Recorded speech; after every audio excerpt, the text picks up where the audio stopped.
एक सज्जन बड़े संपन्न आदमी कथा में जाते ही नहीं थे। पत्नी ने कहा कि चले जाओ। बड़ी मुश्किल से एक दिन पत्नी के कहने पर गए। लोगों ने देखा कि संपन्न आदमी पहली बार कथा में आया। कथा शुरू नहीं हुई थी, व्यास जी आकर बैठे थे। लोगों ने उन्हें देखा कि आइए आइए आइए आइए, सब लोग आइए आइए। हो गया, आसन बिछा दिया, कहा बैठिए बैठिए, बैठ गए।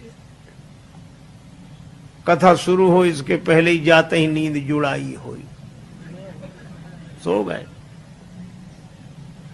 अब सो गए तो ऐसे आदमी को जगाए कौन? किसी ने नहीं जगाया। कथा पूरी हो गई, व्यास जी भी चले गए, सब श्रोता चले गए। अब वही आदमी बैठा था जिसकी दरी बिछी थी, तो उसने धीरे से जगाया।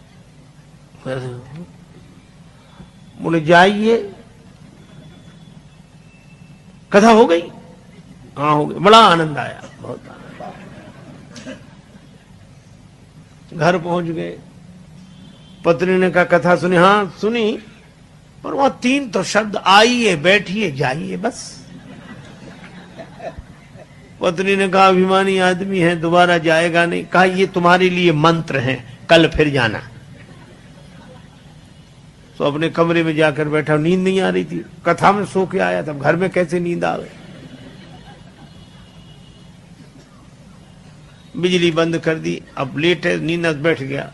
पत्नी ने कहा ये मंत्र है, तो मंत्रों का जप करे तो बार बार कहा आइए बैठिए जाइए, आइए बैठिए जाइए। अंधेरा था, घर में घुसा चोर। चोर ने जैसे ही प्रवेश किया, ये बोला आइए। चोर ने कहा किसने देख लिया?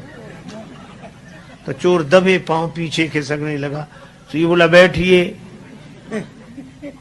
अरे बोले इसने पहचान लिया। तब तक चोर भागा, और भागा तो ये बोला जाइए।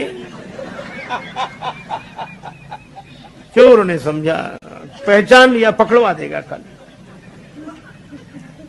तो चोर दौड़ा दौड़ा आया, इसी के चरणों में गिर गया। चरण पकड़ ली, जो रुपया पैसा लाया था सो चढ़ा दिया, मुझे बचा।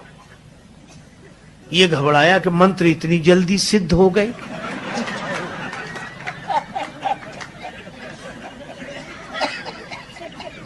लाइट जलाई, घबराया, देखा एक आदमी हाथ जोड़े खड़ा, रुपया पैसा। अरे भाई तुम कौन हो? वो कहे आप तो सब जानते हो, हमसे काहे को कहलाते हो, और ले। रुपया पैसा चढ़ा के गया। पत्नी को जगाया कि मंत्र तो बड़ी जल्दी सिद्ध हो गए। पत्नी ने पूरी बात समझ कर कहा कि भगवान की असली कथा से ये झूठे शब्द ले आए, और असली चोर तुम्हारे शरणागत हो गया। और जिस दिन कथा से सच्चे शब्द पकड़ लोगे, उस दिन काम क्रोध लोभ मोह मद मत्सर ये चोर समर्पित हो जाएंगे।